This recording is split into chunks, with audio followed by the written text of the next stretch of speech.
നമുക്ക് കുറച്ച് movie reviews ഒന്ന് നോക്കിയിട്ട് പോകാം. നമ്മുടെ മമ്മൂക്ക നായകനെ വരുന്ന ടർബോ സിനിമയുടെ റിലീസ് ഇപ്പോൾ പ്രീപോണ്ട് ചെയ്തിട്ടുണ്ട്. എന്ന് വെച്ചാൽ ഈ വരുന്ന ജൂൺ 13 റിലീസ് ചെയ്യേണ്ട പകരം പടം ഇപ്പോൾ മെയ് 23 ആക്കിയിട്ടുണ്ട്. പ്രീപോണ്ട് അവർ ചെയ്തു എന്നുള്ള ഒഫീഷ്യൽ പോസ്റ്ററും പുറത്തു വന്നിട്ടുണ്ട്.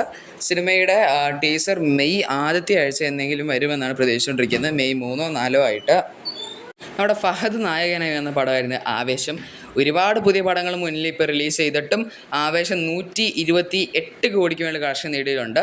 കേരളത്തിൽ നിന്ന് 60 കോടി, തമിഴ്നാട്ടിൽ നിന്ന് 7 കോടി, പിന്നെ മിച്ചമുള്ളൊക്കെ പല പല സ്ഥലങ്ങളിൽ നിന്നായി നേടി ഇപ്പോൾ 128 കോടിക്ക് മേളിൽ കളക്ഷൻ നേടിയിട്ടുണ്ട്.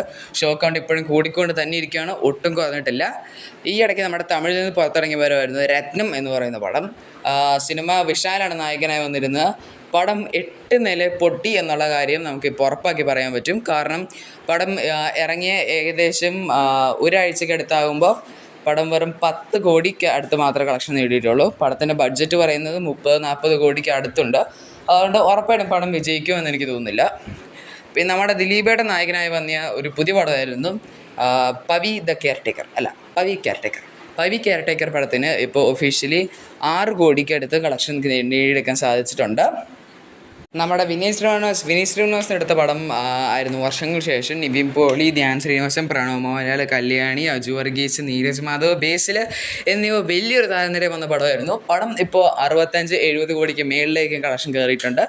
ആവേശം എന്തായാലും ഈ പടത്തെക്കാളും ഒരുപാട് മുന്നിലാണ് ഇപ്പോൾ ഓടിക്കൊണ്ടിരിക്കുന്നത്. നമുക്ക് അടുത്ത വീഡിയോ ആയി കാണാം. മലയാളി ഫ്രം ഇന്ത്യൻ്റെ കളക്ഷനൊക്കെ ആയിട്ടായിരിക്കും നമ്മുടെ അടുത്ത വീഡിയോ വരിക. അപ്പോൾ ഇന്ന് സിനിമ ഇറങ്ങിയിട്ടുണ്ട്. നല്ല സിനിമയാവോ ഇല്ലയോ എന്ന് നമുക്കിന്ന് തന്നെ കണ്ടറിയാം. അപ്പോൾ അത്രയുള്ള വീഡിയോയ്ക്ക് bye bye, tata, see U.